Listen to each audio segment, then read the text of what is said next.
రాసుకుంటే కథ నిజం అవ్వదు. కథ కథే, కల్పితం కల్పితమే, నిజం నిజమే, సత్యం ఎప్పటికీ సత్యమే. సత్యాన్ని శోధించేవాడికి అర్థమవుతాడు దేవుడు తప్ప అర్థం చేసుకునేవాడికి దేవుని మాటలు అర్థం కావు. ఇది భౌతిక సంబంధమైన శరీరంతో ఆలోచిస్తే అర్థమయ్యే మాటలు కాదు.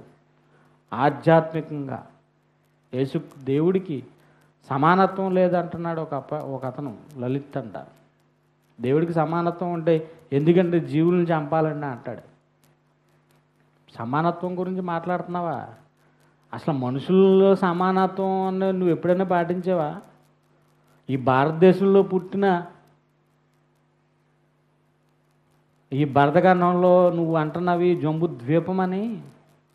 ఈ జంబు ద్వీపంలో మరి తూర్పుగా అరుణాచల్ ప్రదేశ్ పక్కన ఉన్న 5 చిన్న రాష్ట్రాల్లో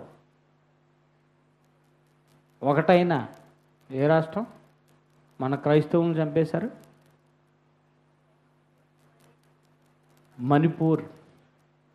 మణిపూర్లో నువ్వు చంపేస్తుంటే మరి నువ్వు సమానత్వం అంటున్నావు కదా. ఒక జంతువుని చంపితే సమానత్వం దేవుడికి లేదంటున్నావు కదా. మనుషులను చంపేశారు, మరి దానికి ఏం చెప్తావు?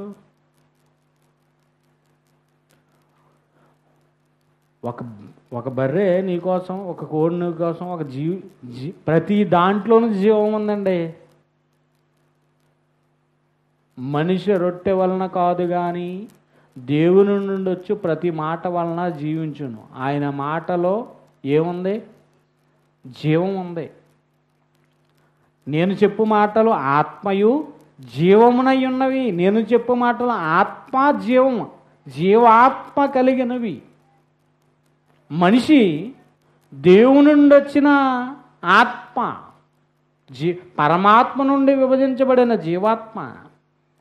దేవుడి నోట నుండి వచ్చి కలుగుగా కలిగించిన ఈ ప్రకృతిలో నుండి వచ్చిన ప్రతిదీ దానిలో జీవముంది, దానిలోనూ ఆత్మ ఉంది.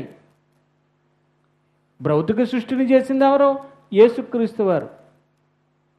ఆయన మాటలో ఏముంది? ఆత్మ జీవం ఉంది. భూమి కలుగుగాక, దాంట్లో ఏముంది?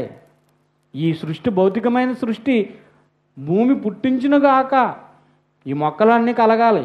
వాటిలో ఏముంది? మొక్కల్లో జీవం ఉంది. మత్స్యరములు సముద్రములు కలిగించునుగాక, జీవం ఉంది.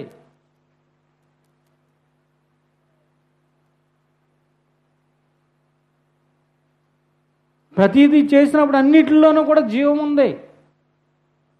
అందుకే సైన్స్ దగ్గరికి వెళ్ళిపోయినప్పుడు